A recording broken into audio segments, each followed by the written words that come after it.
ಪಟ್ಟಣದ ತಹಶೀಲ್ದಾರ್ ಕಚೇರಿಯಲ್ಲಿ ಚುಟುಕು ಸಾಹಿತ್ಯ ಪರಿಷತ್ತು ತಾಲೂಕು ಘಟಕದ ವತಿಯಿಂದ ಮುಖ್ಯಮಂತ್ರಿಗಳಿಗೆ ಉಪ ತಹಶೀಲ್ದಾರ್ ವಿನಾಯಕರಾವ್ ಅವರ ಮೂಲಕ ಚುಟುಕು ಸಾಹಿತ್ಯ ಪರಿಷತ್ತು ತಾಲೂಕು ಘಟಕದ ಅಧ್ಯಕ್ಷರಾದ ಮೊಹಮ್ಮದ್ ಮುಜೀಬ್ ಮನವಿ ಸಲ್ಲಿಸಿ ಮಾತನಾಡಿ 1956ರಲ್ಲಿ ಕನ್ನಡ ಭಾಷಿಕರನ್ನ ಒಳಗೊಂಡು ಮೈಸೂರು ರಾಜ್ಯವೆಂದು ಏಕೀಕರಣಗೊಂಡ ನಂತರ 1973ರಲ್ಲಿ ನವೆಂಬರ್ 1ರಂದು ಅಂದಿನ ಮುಖ್ಯಮಂತ್ರಿ ದೇವರಾಜ್ ಅರಸು ಅವರಿಂದ ಕರ್ನಾಟಕ ರಾಜ್ಯ ಎಂದು ನಾಮಕರಣಗೊಂಡು 50 ವರ್ಷಗಳು ಕಳೆದ ನಂತರವೂ 9 ಜನರ ಸಮಿತಿಯು ಹಳದಿ ಮತ್ತು ಕೆಂಪು, ಬಿಳಿ ಹಾಗೂ ಹಳದಿ ಅಥವಾ ಕೆಂಪು, ಹಳದಿ ಬಣ್ಣದ ಕನ್ನಡ ಧ್ವಜಕ್ಕೆ ಸರ್ಕಾರ ಇದುವರೆಗೂ ಮಾನ್ಯತೆ ನೀಡಿಲ್ಲ.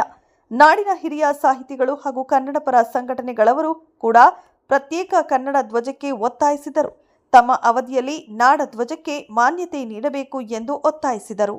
ಸಮಸ್ತ ಕರ್ನಾಟಕದ ಕನ್ನಡ ಅಭಿಮಾನಿಗಳಲ್ಲಿ ಚುಟುಕು ಸಾಹಿತ್ಯ ಪರಿಷತ್ ವತಿಯಿಂದ ಕೇಳಿಕೊಳ್ಳುವುದೇನೆಂದರೆ, ಈಗಾಗಲೇ ನಾವು 52ನೆಯ ಕನ್ನಡ ರಾಜ್ಯೋತ್ಸವವನ್ನು ಆಚರಣೆ ಮಾಡ್ತಾ ಇದ್ದೇವೆ.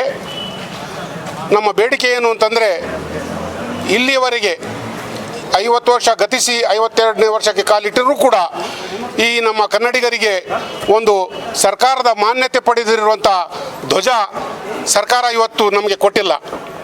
ಕಾರಣ ಏನು ಅಂತಂದರೆ, ಕೆಲವು ಸಾಹಿತಿಗಳ ಒಂದು ದ್ವಂದ್ವವಾದ, ಇದು ಹಳದಿ, ಕೆಂಪು ಮತ್ತು ಬಿಳಿ ಧ್ವಜ ಆಗಬೇಕು ಅನ್ನುವಂಥ ವಾದ ಇದೆ. ಹಾಗಾಗಿ ಈ ಕನ್ನಡಿಗರಿಗೆ ಧ್ವಜದ ಒಂದು ಸಮಸ್ಯೆ ಉಂಟಾಗ್ತಾ ಇದೆ.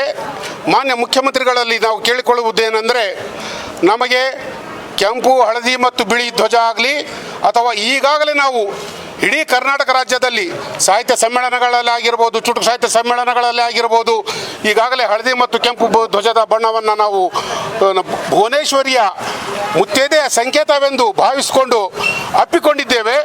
ಈ ಧ್ವಜಕ್ಕೆ ಸರ್ಕಾರದ ಮುದ್ರೆಯೊಂದಿಗೆ